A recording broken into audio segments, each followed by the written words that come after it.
Excelente. Entonces, bienvenidos todos una vez más para esta serie de entrevistas y encuentros, la verdad, con docentes, estudiantes y referentes que hicieron parte de la trayectoria de los 20 años de la arqueología subacuática académica en Uruguay. Y el objetivo es poder como rememorar un poco los principales hitos, los principales momentos de esa trayectoria, para que las personas conozcan también un poco de cómo fue el espíritu, ¿no?, que motivó la creación de la arqueología subacuática a partir del PAS, ¿no?, el Programa de Arqueología Subacuática en la Facultad de Humanidades en los años 2000, cómo el grupo se fue, ¿no?, se fue desarrollando, se diversificando, se consolidando, y cuáles fueron los principales hitos, cuál era la onda, ¿no?, que movió toda esa gente y todos esos proyectos, y qué lecciones también se aprendieron ahí durante este periodo, y qué mensaje también podemos dejar para aquellos que están buscando ahí ingresar en la carrera de ciencias antropológicas o tienen interés en arqueología, o mesmo que están vinculados a navegación, que están vinculados a cualquier de los temas y que quiera juntarse ahí y ayudar al grupo, ¿tá? Entonces, en el día de hoy estamos con Paula Laguero y también con Elena Saccone, que son colegas ahí de larga trayectoria de participación en el grupo, también colegas de la Asociación de Arqueólogos de Uruguay, el ARCUA. Y bien, quería saber si puedes presentar, quizás, Paula, primero presentarte un poco y si puedes nos contar cómo fue tu involucramiento con el grupo de arqueología subacuática, en qué año y cómo fue que vos ahí se iniciara en este tema. Bueno, yo, soy arqueóloga, actualmente estoy haciendo una maestría, también en humanidades, pero más relacionado con la parte histórica. Y el programa de arqueología subacuática, yo tenía que cursar el taller en facultad, y bueno, ese año se abrió arqueología subacuática, y siempre tuve interés con el tema de la navegación, con los barcos. Nací y viví 12 años frente a un puerto, y bueno, siempre me interesó por ese lado, así que cuando tuve la suerte de que me tocaba hacer taller y se abría ese grupo, no lo dudé, enseguida me anoté, y me alegro mucho de haberlo hecho, la verdad que una experiencia muy linda. ¿Y esto fue en qué año, Paula, más o menos, que vos ingresara en la trayectoria? ¿2001 habrá sido, Elena? No me acuerdo, ¿fue 2001? Puede ¿2000? ser. ¿2001? Creo que 2000. 2000, puede ser. No, 2000, Una pionera también ahí. sí. Y en este momento Antonio ya había armado el PAS, o sea, ya se había formalizado el programa de arqueología subacuática, o fue ahí. Ahí. Ahí fue ahí justo Ajá. con el grupo, digamos, se fue haciendo el taller y se fue avanzando también en muchas puntas, y había mucho entusiasmo. La verdad que fue un precioso taller, y que además fue creciendo todo el programa de arqueología subacuática, entonces fue como súper enriquecedor. Pudimos ir haciendo mucha cosa práctica, además de ir a clases de buceo. este, También, bueno, con Elena también tomamos clases de navegación a vela. Nos fuimos como sumergiendo en todo ese mundo que fue muy enriquecedor, más allá de lo académico también. Ajá. Qué bueno, ¿no? Sí.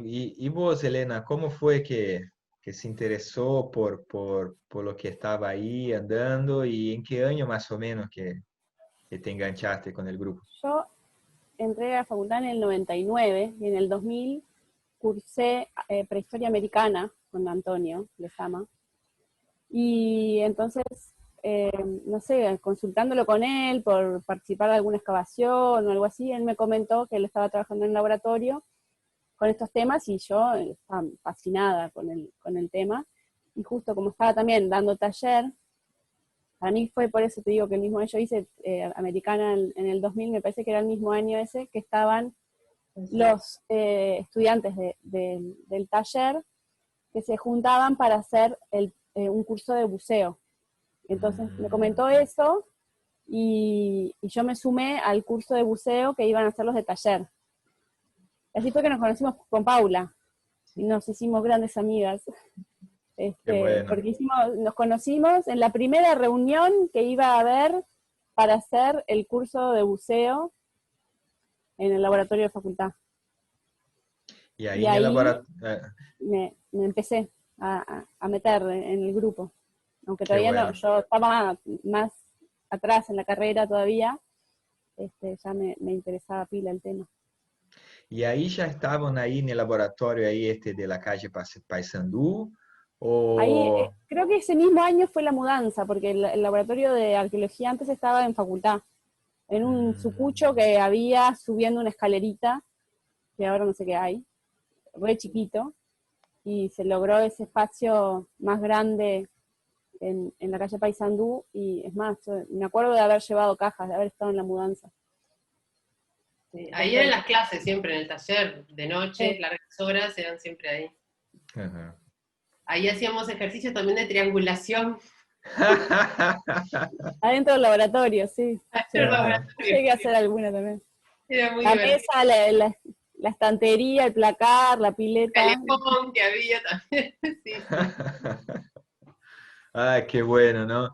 Yo les cuento que, claro, hubo ahora recién una renovación en el laboratorio de la calle Paysandú, ¿no?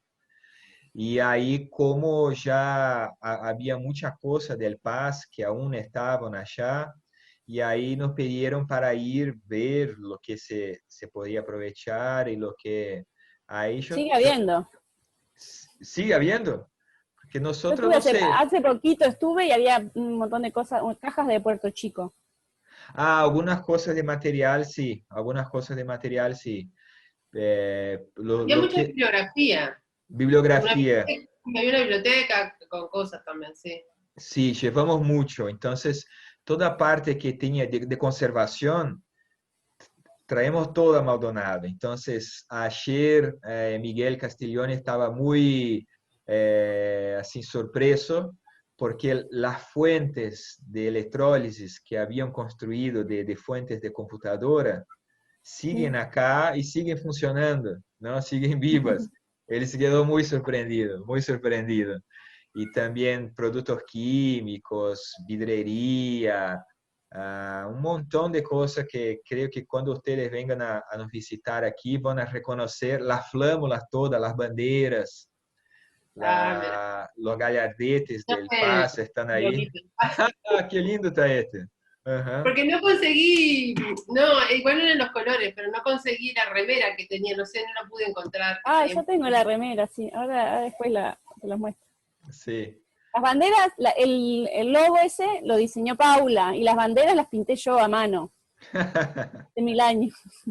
Ay, qué bueno. Está la bandera que estaba en el bote también, ahora está en el laboratorio de conservación, está colgada ahí.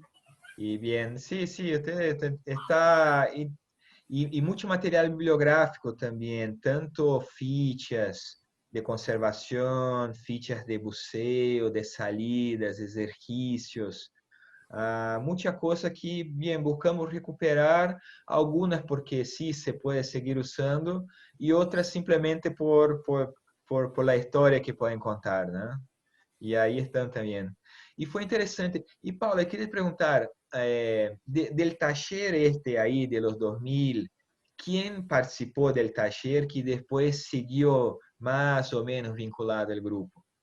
Bueno, el taller, que entre las fotos que tengo hay una que estamos casi todos, pero estábamos Virginia Pereira, Virginia Mata, que Virginia Mata y yo presentamos juntas, nos recibimos juntas, con un taller de arqueología subacuática. Después estaba Alejandra Barbier, que ella creo que no terminó, Ezequiel, Fernández, Alejo Cordero,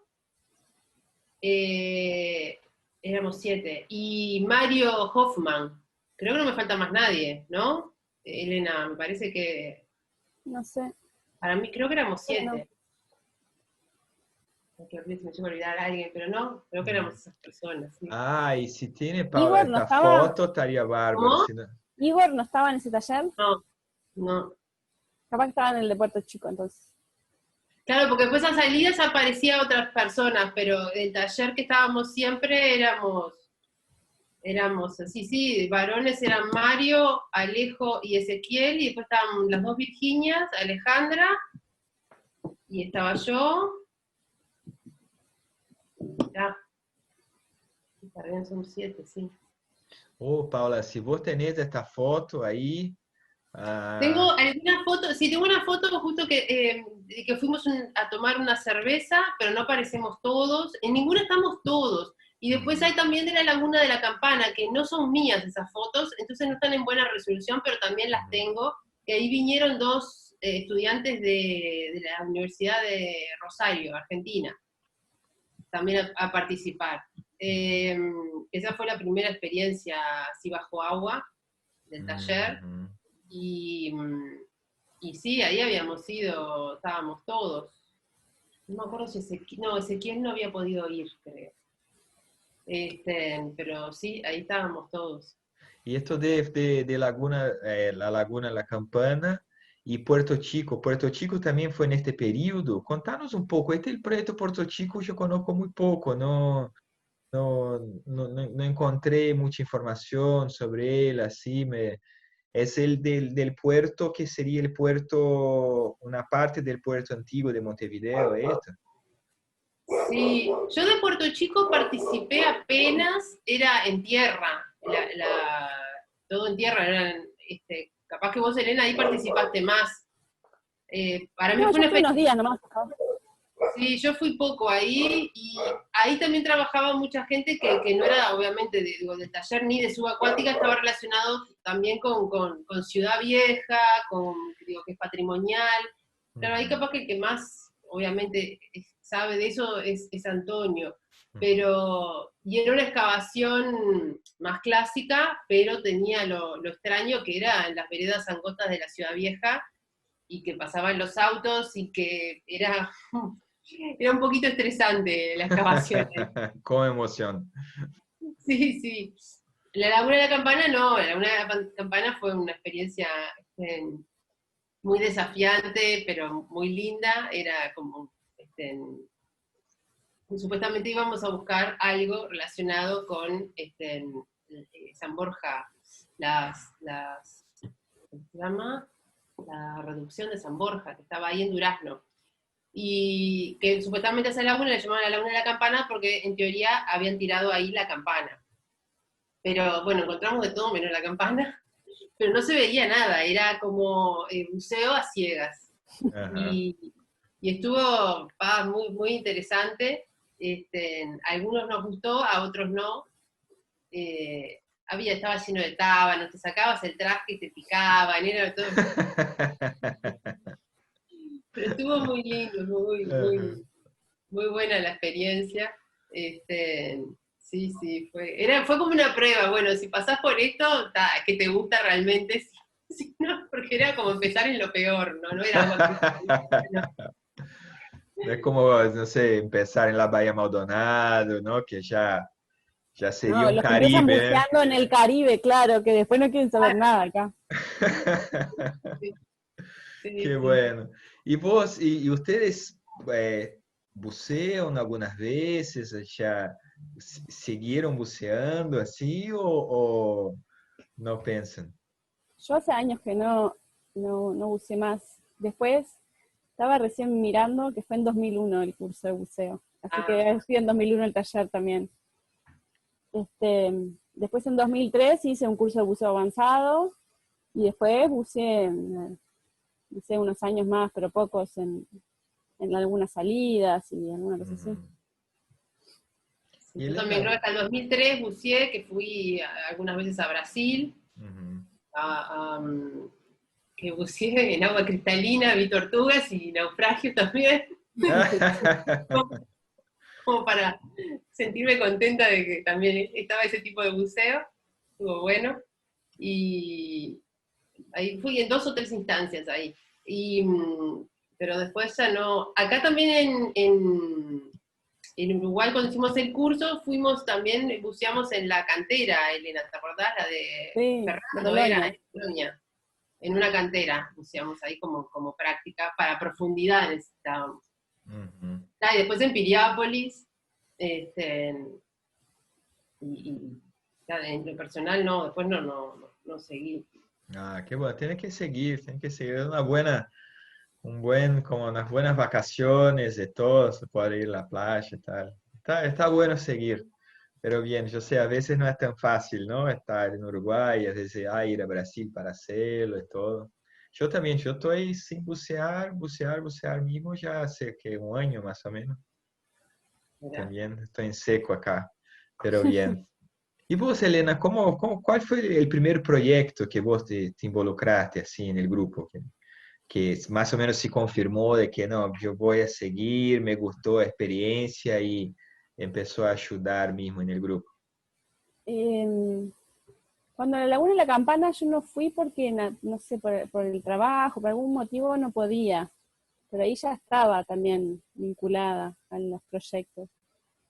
Pero después, no sé, ya iba al laboratorio y hacía alguna cosa, y cuando arrancó el proyecto en 2004, que fueron los asistentes Virginia Pereira y Ezequiel Fernández, Eduardo y yo fuimos colaboradores honorarios en el marco de ese proyecto.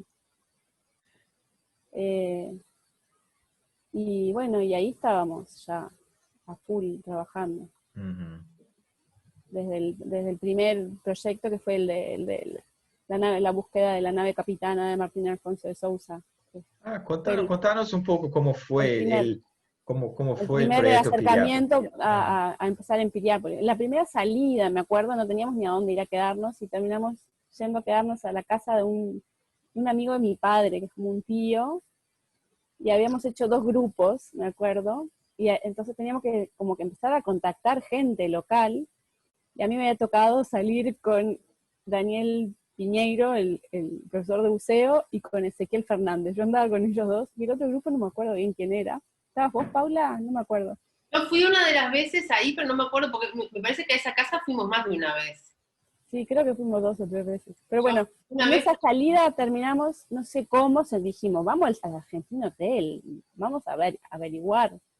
Y ahí fue que con Ezequiel y con Daniel terminamos hablando, conociendo a la encargada de cultura del Argentino Hotel, que se llamaba Susana, creo, Susana Trías. Y, y quedó como entusiasmada con el proyecto, con la idea, no sé, y ahí empezó a desarrollarse esa relación con el Argentino Hotel, que después en los siguientes proyectos terminamos quedándonos temporadas, todos ahí, cada salida que íbamos, cada actividad que se hacía, de todo era en el Argentino Hotel. sí que Qué la bueno. primera vez, porque después creo que se cortó, teníamos tremendos desayunos, después teníamos Sí, piscina con agua salada, piscina calentita, el agua de Piriápolis, claro. estuvimos cerca de Hacíamos, una Navidad también, un diciembre que ya habían armado el arbolito, me acuerdo que estábamos todos ahí. Ya bastante distinto de la Laguna de la Campana, ¿no? Ya claro, sí, un sí, paso nos más matamos allá. de risa.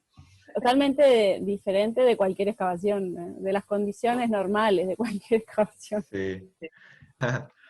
Sí, Elena. Tengo dos. Sí, mostrale. Esta es una que tuvimos apoyo del Brow, que fuimos con Antonio también al Brow a decir que necesitábamos plata para la arqueología subacuática, y nos dieron un apoyo ahí. Ah, Y está muy buena. está viejita, pero todavía la sigo llevando a las excavaciones. Claro. Y Elena, ¿y cómo fue entonces desde ahí en el proyecto de Piriápolis? ¿No? ¿Cuáles eran los objetivos del proyecto? ¿No? cómo estaban los grupos, ¿no? Porque habían varios subgrupos dentro del PAS, ¿no? Mm, Y bastante diversificado y tanto con el lado académico, científico, con la parte también de logística, de apoyo. claro. Me contaban Ahí, ayer que había até contador que já estuvo involucrado, abogado. Y sí. contanos un poco primero El abogado cuáles era un eran. estudiante de arqueología también, ¿Así? Excelente, claro. ¿no? Contanos un poco entonces, ¿cómo Que fue también los hizo el curso de objetivos? buceo. ¿Así?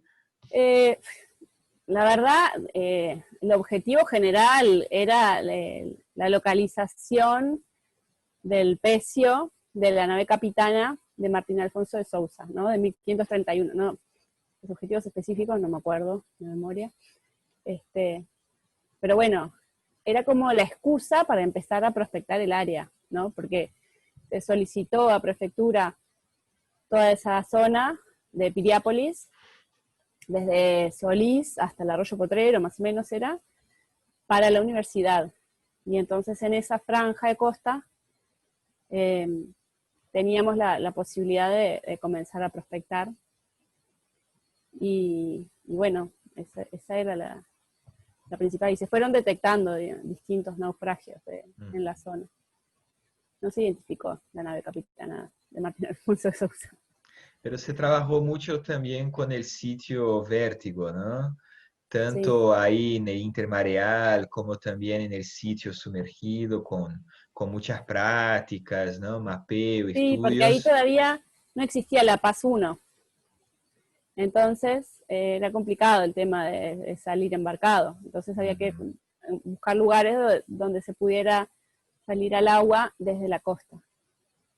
Y ahí era fácil, por el muelle y todo era ideal. Por las rocas se podía entrar fácilmente. Ah, foi aí que eu conheci o grupo, né, em 2006, que já Claro, fui participar. Aí já me quedei no Hotel Argentino junto com um amigo ahí va, e sí. tava na última semana, creio, de um sítio escola de 2006 e bien, foi excelente, na verdade, foi muito bueno.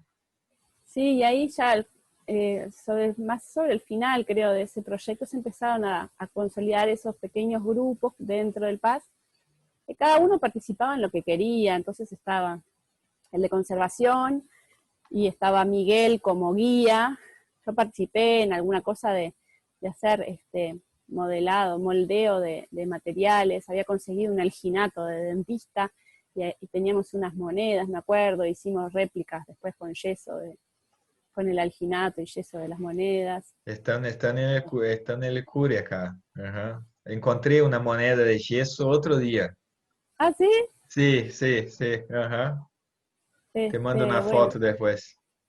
habíamos hecho varias con Ale Prieto y Miguel, creo que éramos nosotros tres en ese momento. Después estaba la parte de gráfica que Paula había hecho. Bueno, en un momento surgió eso de que teníamos la necesidad de identificarnos de alguna manera y empezaron a aparecer cosas. Paula diseñó el logo y después quedó que el logo con amarillo y azul, no me acuerdo bien. Nos reuníamos todas las semanas, eso, teníamos un funcionamiento súper bien organizado. Todos los viernes a las 6 de la tarde había reunión del PAS. Y después los distintos grupos se reunían cuando los integrantes podían y querían para continuar desarrollando. Y después en la reunión esa semanal general, cada subgrupo contaba cómo había avanzado, qué había hecho. Había un grupo que era de biblioteca, que era para armar toda una base de datos de todos los libros que había.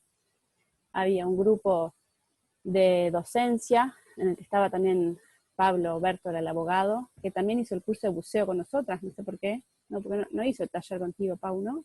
No, pero sí el curso de buceo. Y capaz que alguien le dijo y se sumó, porque se Sí, necesitaba gente para hacer el curso para abaratarlo también. claro, Por eso, claro, tenías que por ser eso varios. Sí. sí, había gente que era de afuera de la facultad y eso, pero también se habían sumado y bueno, lo hicimos, sí.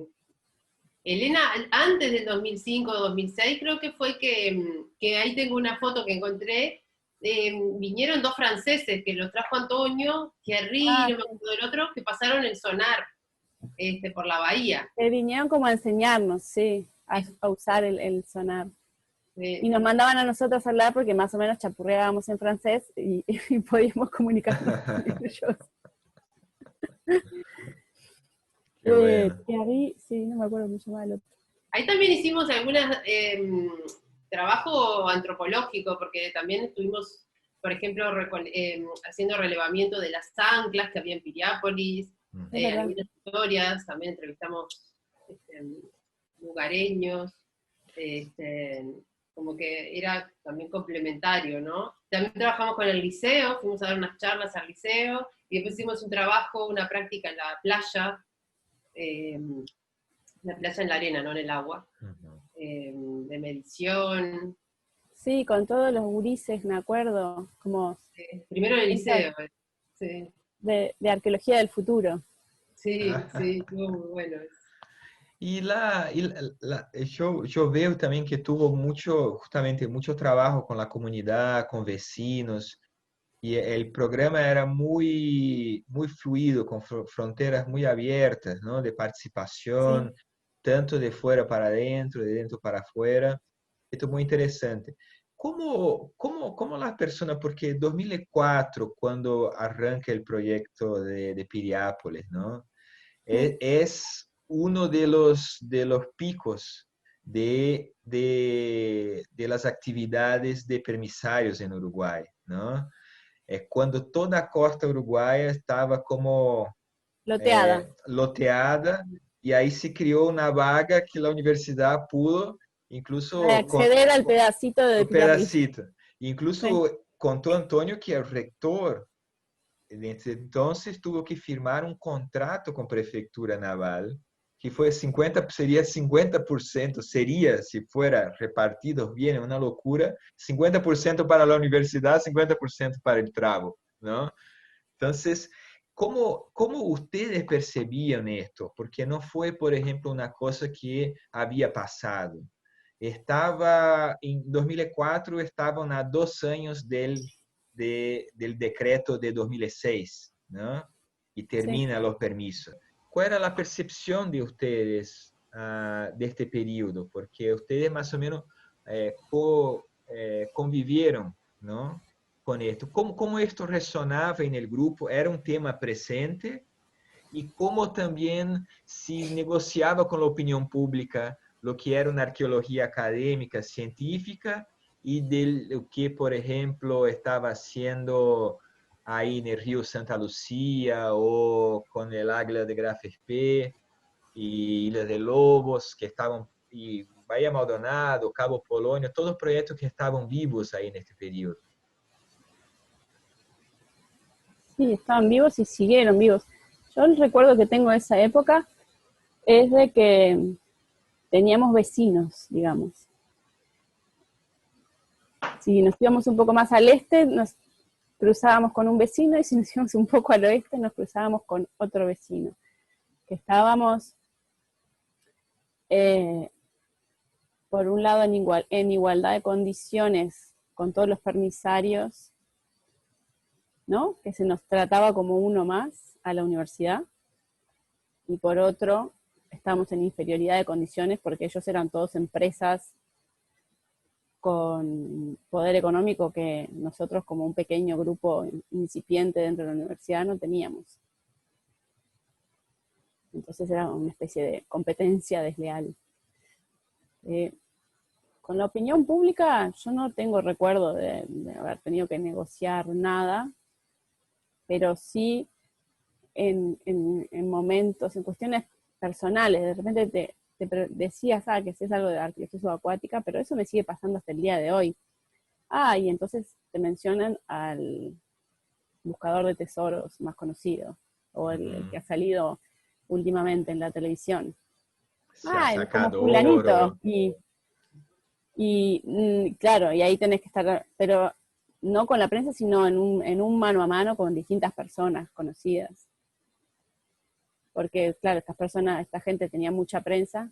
Lo que me pasó de tener que negociar, no pude negociar, pero quise negociar y no pude, pero fue un poco después, fue en 2007, con Vado, en Polonio.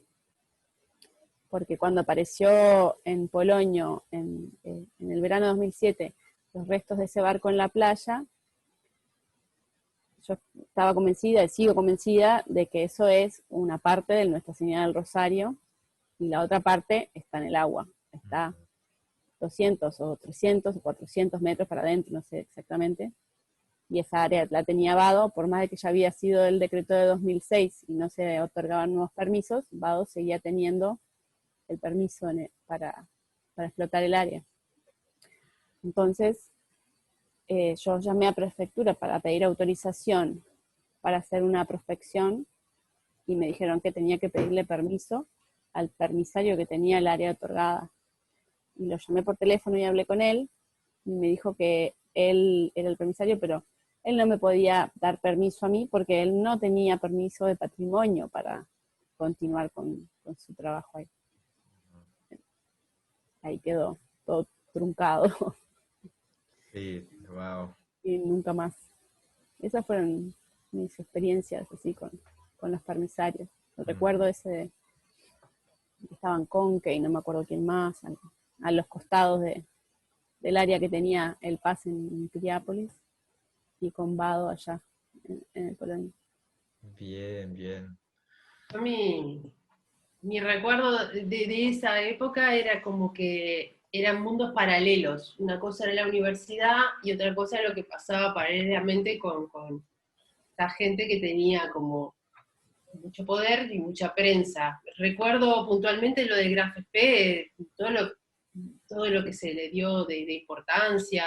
Fui al puerto y después fui a ver el telémetro era que habían sacado.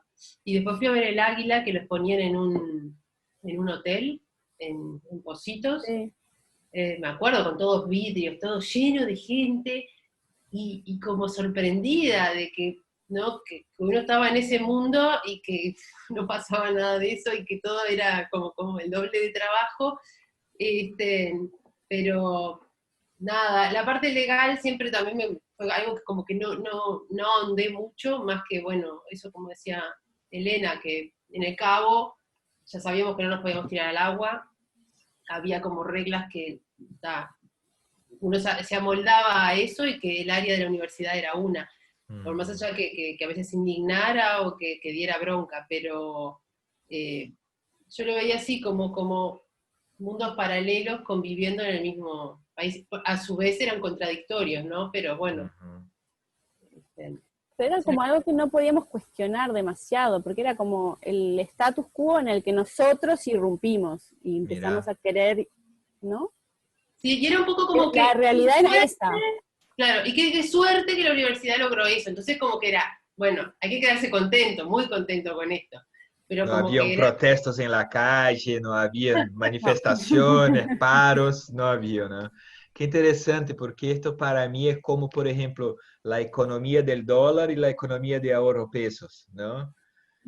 Hay una nube que flota por arriba de Uruguay, y que a veces la gente que tiene o sea, los dos grupos, ¿no? El grupo de la economía dólar y el grupo de la economía europesos, y que a veces se cría ese dos mundos. Yo tengo esa impresión como, ¿no? Extranjero viniendo a vivir, y esto también, la socialdemocracia uruguaya tiene esos dos puntos, tiene un liberalismo que casi no se discute porque está muy arriba de, ¿no? Una nube, y el otro que es la gente misma, ¿no? Bien interesante. El depoimento de ustedes fue el más original y que surgió hasta el momento, porque era una curiosidad que yo tenía y nunca había preguntado, en verdad, ¿no? Porque yo acompaño un poco también las noticias de los periódicos de la época. Yo estoy queriendo buscar algún estudiante que quiera hacer una tesis trabajando con el discurso, justamente, ¿no? A partir de entrevistas y a través de noticias de periódicos. Y yo sigo buscando, si ustedes saben de alguien que pueda tener o de la arqueología o de antropología o de no sé, de comunicaciones que quiera venir, vamos a hacer este proyecto juntos, un estudio de análisis de discurso y narrativa, ¿no? Creo que podemos aprender Ese muchísimo periodo, de ese de esa periodo. época. Sí, Yo, además, comparto un poco con Elena también lo que pasaba era que, claro, cuando decías que estabas en arqueología subacuática, no te preguntaban ya qué era, porque como lo otro ya era conocido, digamos, y bastante difundido, ¿no? Eras buscadora de tesoros, y a mí me acuerdo, no me acuerdo ahora quién, que una vez me dijo, bueno, ¿y por qué no te vas a trabajar con ellos, que sacan oro, ¿no? Que sacan... Está, lo peor que podría haber dicho, pero es la percepción de la gente, porque, ¿no? Del muy otro lado difícil. había prensa de Alemania, de acá, de allá, salió, cuando sacaron el águila fue, digo, en toda prensa mundial, digo, fue una cosa relevante. Y bueno, nada, uno convivía con eso. Pero por el otro lado estaba eso otro del equipo, ¿no? Que para mí estaba buenísimo, era lindo ir, pasábamos bien, era estimulante, motivante. Sí, la verdad que muy, muy buen equipo, a pesar de que siempre iba fluctuando también la gente, entraba gente nueva, otra se iba, pero siempre había ese espíritu al menos en esos años, ¿no? De ponerse la camiseta y de compartir, saberes o la onda atadito con alambre, como acá se dice, también se aplicaba, ¿no? Las cosas sí, sí. Sí, pero todo se solucionaba y lo que estaba buenísimo era ese grupo abierto a quien quisiera participar. Mm. No, éramos casi todos estudiantes, pero así entró Miguel y como químico se hizo cargo de Julio Choca enseñarnos. también, que Julio era, Choca también, como, que lo había traído Antonio también. Sí, Julio va a claro, estar también, creo que es el viernes con el Ana, viernes con Ana, Ah, va a estar el que viene con Ana. excelente. Y también a Virginia Pereira y Ezequiel también confirmaron. Claro, sí, Ujú. ellos tuvieron fila al principio, los primeros años. Justo sí. encontré acá el archivo ese que te decía de los grupos. Mira, teníamos un grupo que era actividades de buceo y navegación. Entonces eran los que planificaban todas las actividades subacuáticas, preparar equipos, temas de seguridad, buceo embarcado. Y después había un equipo que era de análisis de materiales arqueológicos, para toda la descripción y comparación de los materiales que se iban viendo. Se trataba de no sacar cosas, pero siempre o nos llegaban cosas de gente que coleccionaba o había alguna cosa que se sacaba como diagnóstico. Después estaba el grupo de antropología social para ver más temas de la comunidad y la relación con el mar y esas cuestiones. Había empezado una chica, Carla, que después, ella fue como la pionera en el tema de la antropología marítima, que después dejó y se dedicó a otras cosas. Después había un equipo de archivo, que era para empezar también a buscar documentos sobre los distintos naufragios, etc. Un equipo de biblioteca para sistematizar todo el material que había en la Biblioteca del Paz y seguir obteniendo publicaciones y cosas. En esa época todavía había mucho papel, ¿no? Ahora ya es como que no hay casi. Después estaba el equipo de conservación, que estaba Miguel como líder, y estaba todo el tema de la estabilización de materiales y empezar a leer, ¿no? Todos nos tenemos que poner a leer para empezar a comprender también cuáles eran los procesos de degradación y cómo se pueden estabilizar los materiales y esas cosas. Ujú. Y después estaba el equipo de construcción naval, que siempre estuvo como proyecto de que Antonio quería que llegáramos un día a reconstruir una sumaca, que era como embarcación pequeña y que para él había sido no se nombraban tanto, pero que para él había sido súper utilizada en la región, y entonces siempre, bueno, decía que algún día íbamos a construir una sumaca. Ahí quedó. Pero bueno, en el marco del equipo de construcción naval, después de que se hizo toda la conservación del cañón, se empezó con la cureña del cañón. Después había un equipo, que en ese estaba yo también, de docencia, que siempre estábamos como planificando actividades de docencia de distintos niveles, ¿no? Porque era dentro de facultad o fuera, era también más extensión. Pero había otro que era más extensión y gestión cultural para planificar actividades. Estaba el equipo de gráficos, que era todo el desarrollo de la imagen visual. Me acuerdo que para los congresos y eso nos habíamos hecho tarjetitas personales de paz, teníamos las remeras, las banderas, Imponente. teníamos habíamos desarrollado un montón de folletería para distintas cosas, hacíamos folletos, diseñábamos cosas todo Adhesivo el tiempo. teníamos hecho. Adhesivos, sí, teníamos los termos con el adhesivo del Paz. Estaba mal escrito Yacht Club, me acuerdo, que quedó mal. Claro. Porque el yacht nos había financiado Sí, eso. financiado. Mangueábamos a todo el mundo, eso era imponente, porque no había nadie que tuviera, hasta que se surgieron estos proyectos con algunos cargos, nunca había plata para nada. Claro.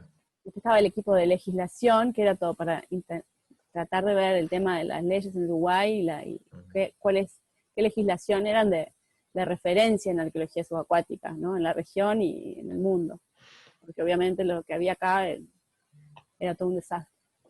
Después estaba como otro equipo que era la organización, que era como el núcleo duro del PAS, y ahí nos juntábamos con Antonio y Eduardo y Ezequiel y Virginia, ponele, los que teníamos los cargos en los proyectos para organizar y más, como el grupo chiquito de algunas actividades.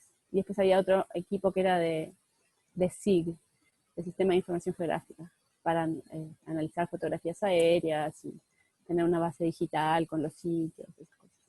Entonces, esto era en 2005, creo, ¿no? Riquísimo, ¿no? Qué bueno. Em, Y se ve también que fue, claro, fue una experiencia técnica de aprendizaje, ¿no? Importante. Se ve, sí. ¿no? Realmente se ve la formación de un grupo bastante sano, así, diversificado, pero se ve también que fue como una experiencia de vida también, ¿no? De jóvenes también, con gente mayor, de estudiantes con gente ya profesional, y esto también contribuye mucho, ¿no? Parece que ha Bueno, contribuido mucho. no te comenté esto, éramos un grupo que quería crecer permanentemente, íbamos al comienzo, durante varios años, yo lo hice, al comienzo del semestre, íbamos a las clases de arqueología que se estuvieran dictando ese semestre, a invitar a quienes quisieran venir.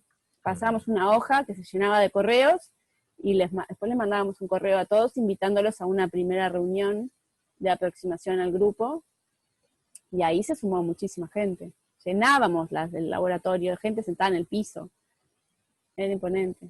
Después, claro, decantaba y se iban quedando algunos que se sumaban en algún grupo concreto y otros no, pero ese sistema de invitar gente era fantástico.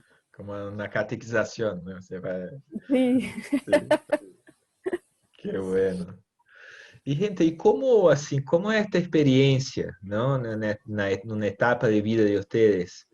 ¿Cómo esto se refleje así hoy en día, ¿no? En lo que hacen ustedes. Yo sé que Elena sigue trabajando ahí con los temas marítimos, los temas de arqueología, en particularmente el tema de la navegación, ¿no? Indígena en la cuenca del Río de la Plata. Yo tengo oportunidad de estar acompañando también su maestría, y Paula también está en la maestría con algunos temas más históricos, pero además de académicamente también, ¿cómo esta experiencia de haber participado del grupo más o menos influenció a vida de ustedes, así, como personas? Nos hicimos grandes amigas. Nos conocimos y nos hicimos grandes amigos. Qué bueno. Sí. Ajá. No sé, para mí Amistades. estuvo como experiencia de trabajo coordinando en grupos, estuvo muy bueno. Eso creo que es algo que después uno termina replicando y aplicando en otros ámbitos, Ujú. ¿no? Porque, bueno, lamentablemente se disolvió todo el PAS en Montevideo, eh, pero, pero sigo participando en otros grupos. Y no sé, No sé en qué más. Además del tema académico, ¿no? Ujú. Y si fueran, por ejemplo, decí Paula, por favor. No, en lo personal, más allá de eso que dice Elena, digo, de las amistades o de los vínculos personales, también como un ejemplo de trabajo y de funcionamiento bueno, que a veces se dan las condiciones y funcionan, eso de que, no, capaz que en mi caso yo no estaba acostumbrada a veces que las personas que estaban de jerarquía confiaran y delegaran tareas, y Antonio era muy de delegar, demasiado a veces, te tenías que hacer cargo de cosas que no sabías muy bien cómo, y estuvo buenísimo eso, porque bueno, como uno crece también con esas tareas, o empezás a... Y era todo en equipo, tampoco era que te mandaba a la guerra, ¿no? Digo, pero estuvo eso muy bueno, y en lo personal, bueno, reforzó mi amor al mar y la admiración hacia toda esa cultura de, de marinos y de construcción naval, sobre todo cuando eran de madera, ¿no? Esa parte es la que más me interesa, pero, y esos códigos que había dentro del agua, eh, eso que nos decía Antonio, ¿no? Que cuando había un naufragio y que quedaba como una cápsula y adentro, bueno, era también como un mundo cuando estaba funcionando, había códigos que eran solo se daban ahí arriba, ¿no? Y es Ujú. como esa convivencia en esos espacios reducidos es como también admirable. Yo cuando puedo, además leo, me gusta la literatura, sobre todo de navegantes, a muchos navegantes solitarios me gusta, pero he leído también en literatura sobre el tema de la navegación, es un tema que me gusta mucho. Hicimos juntas un curso de navegación a vela Sí. también, porque nos gustaba el Qué tema y bueno. también para tener la experiencia, ¿no? De vivencia de navegar. Entonces se tornaron un poco más aventureras también. Sí, puede ser. Esto es increíble, ¿no? O sea, las Para ser arqueólogo hay que oportunidades. ser, por lo menos en Uruguay, hay que ser medio aventurero. No, esto es, o sea, Ahora, los que ahora siguen no de una tanto, cierta manera ya son, ¿no? antes te ibas al campo y no había celular, no había nada. Ujú, Te perdías en el medio del campo. ujú. Y yo sabe que yo percibo esto también, porque hoy en día los estudiantes y los grupos, no son muchos grupos que tienen la beta de ir al campo, de, así, que tienen, que es natural, que es una parte importante del grupo, es ir al campo y colectar. La gente tiene cada vez menos intimidad con ir al campo, estar, por ejemplo, un sitio escuela de un mes, de 3 semanas. Mm. Olvídate. No, no No creo va que no hay, nadie. no hay nadie en Uruguay que hace más este tipo, no solo Uruguay, en ninguna parte, ¿no? La gente no tiene más, porque ahora también usted quiere un artículo, quiere una información, va a internet y ahí está, ¿no? Todo. Pero yo también vengo de una línea muy de campo, ¿no? Y me gusta muchísimo esto y la idea es poder, o sea, cuando se estabilice un poco el tema de poder salir, estar en el agua, llevar estudiantes que estamos trabajando mucho, yo les voy a contar un poquito de cómo está la cosa. Vamos volver a hacer estos sitios de escuelas largos, ¿no? Esta es la idea. Y espero poder contar con ustedes también para las clases y los cursos y estas, ¿no? Estas iniciativas más también como educación permanente, esas cosas. Y seguimos viendo la cosa. Dale, estaría bueno. Bien. Gente, ¿hay algo más que gustarían de contar? Algo que se quedó más o menos ahí, ¿no? Sí, yo quiero comentar, había una pregunta que era sobre el escenario ideal de la arqueología, Exactamente, buenas. que, que esa me dejó pensando, entonces me parece que estaba buena. Este, por un lado, me parece que las cuestiones legales básicas, como que Uruguay ratificara la Convención de UNESCO 2001 para la protección del patrimonio cultural sumergido, sería fundamental. Estaría bueno armar esa era una de las cosas de las que se hablaba, por ejemplo, en el subgrupo de legislación del PAS.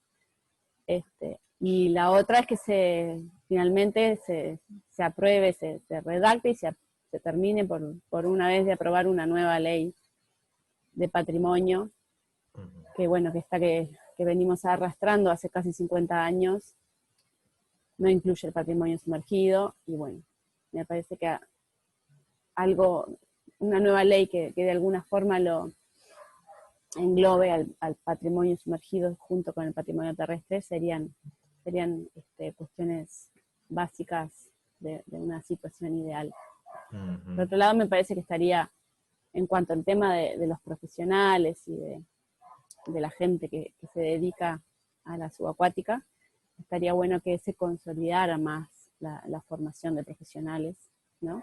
Y que se consolidaran equipos, quizás, ¿no?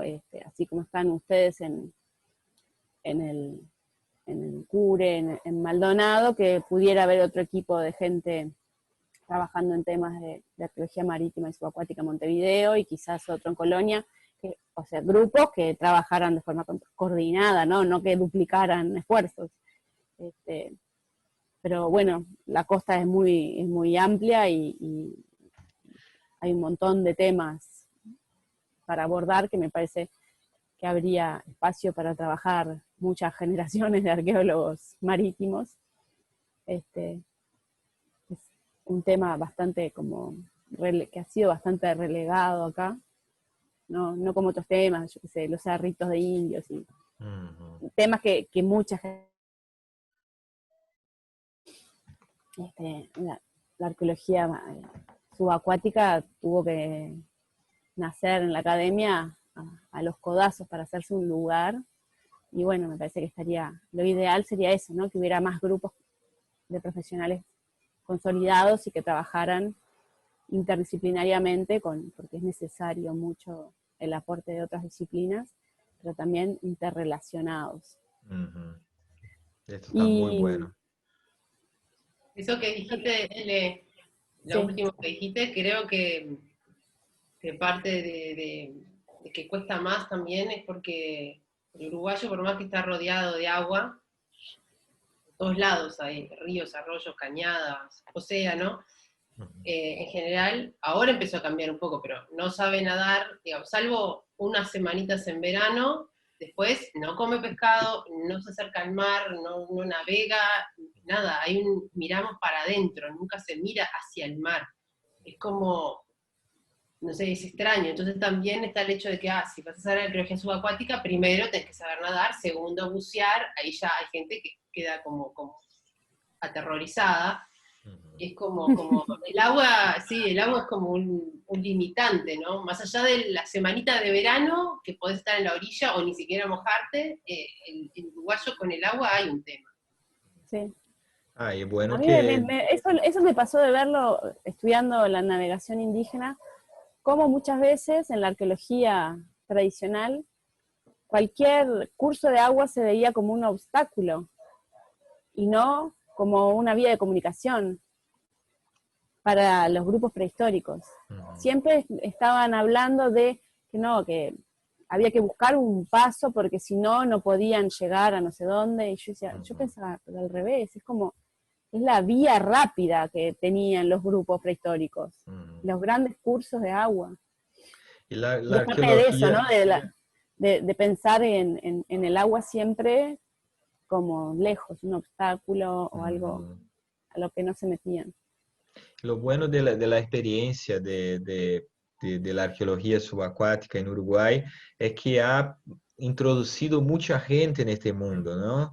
Gente que mismo que hoy no siga trabajando necesariamente con este tema, pero que ya tienen una referencia que ve la ciudad desde el mar, ¿no? Enquanto todos miran el Claro. mar como algo de un horizonte infinito, insondable, ustedes ya, ¿no? Ya miraron la ciudad desde el mar, sea por estar en el agua o por ya haberse desplazado en la posición de marinos, ¿no? De culturas, de formas de de llevar la vida que hoy en día ya no están tan próximas. Entonces, en el siglo XIX empieza una fractura muy grande que va a consolidarse justamente ahí en los años 20, 30, siglo XX, que es cuando los puertos, que antes las ciudades eran los puertos y los puertos la ciudad. Y ahí va a haber una fractura cuando se empiezan a crear las zonas portuarias como zonas industriales o de servicios, y el urbano se despliega un poco, o Se aleja. se aleja. Y eso es una fractura, y ahí se crea las ramblas, se genera una relación más burguesa y menos orgánica, ¿no? Con la orilla. Y yo creo que Para mirar, nada más que para mirar. nada más que para mirar, pues una cosa burguesa, no se puede mojar, solamente mirar, ¿no? Y esto creo que la arqueología puede contribuir mucho, porque la arqueología nos enseña también sobre el pasaje del tiempo, ¿no? Y es importante que la gente perciba esto, perciba el pasaje del tiempo, que las cosas se construyen, se destruyen. Entonces, yo también tengo este mensaje siempre para estudiantes, la gente que quiere acercarse, que es una disciplina muy interesante, y con los temas de subacuática, que también es arqueología subacuática, marítima, náutica, ¿no? Todos interrelacionados. Uno tiene oportunidad también de hacer cosas, de practicar, de ir a un barco, de cuando se va a subir el capitán Miranda la próxima vez, ya está con otra mirada, ¿no? Ya está mirando, pero ¿cómo podían vivir en ese espacio tan reducido, ¿no? Por tanto tiempo, en viajes así muy longas, muy largas. Así que, de verdad, muy interesante. Y esto, Elena, que decía vos, de la legislación, ¿no? Es muy importante para que esto nos dé seguridad de hacer los proyectos de gran monta que merece Uruguay, ¿no? Hoy en día, como resultado de esa trayectoria, se generó una infraestructura, tanto logística y de equipamientos, fantástica, ¿no? Es probablemente la mejor infraestructura de toda América del Sur, la infraestructura académica para investigación subacuática, ¿no? Porque ese es un problema, o sea, si no tenemos proyectos, no tenemos cómo involucrar a la gente y mantener a la gente, ¿no? Interesadas con los ojos vivos por el tema. Porque hoy en día es un gran problema, mucho más do que un impulso animado, ¿no? O sea, la ánima del patrimonio cultural subacuático en Uruguay está muy complicada, está muy complicada. Pero justamente por la acción del Estado. La universidad ha hecho su parte en estos últimos 20 años de manera magistral, es verdad, ¿no? Con las buenas, con las malas, pero lo que percibo yo y lo que veo hoy en día es que la universidad ha sido el brazo, ¿no? De la sociedad, pero también institucional, que más ha hecho por el tema. El Estado que nos corresponde, ¿no? Y necesitamos que más gente siga involucrándose ahí, pensando el tema y estar presente cuando surja la chance de volver a trabajar, ¿no? De volver a fomentar esta narrativa también públicamente y todo. Así que, bien. Otras cosas que me parece que estaría bueno hacer serían, por ejemplo, armar un artículo sobre este mismo tema, los 20 años de la arqueología subacuática, y mandar lejos, ¿no? A todos esos lugares donde siempre se habló mal de la arqueología subacuática en Uruguay, para que lo escuchen Esa verdad estaría muy las bien personas también. las personas que escuchaban esas otras voces. Ujú. Y otra cosa que estaría bueno retomar serían los encuentros regionales de patrimonio cultural marítimo y costero. El primero fue la celebración de los 10 años del Paz. Ujú. El primero que se hizo en 2010, o sea, hace 10 años ahora. Después, 2 años después se hizo en Rosario y 2 años después en Santa Catarina.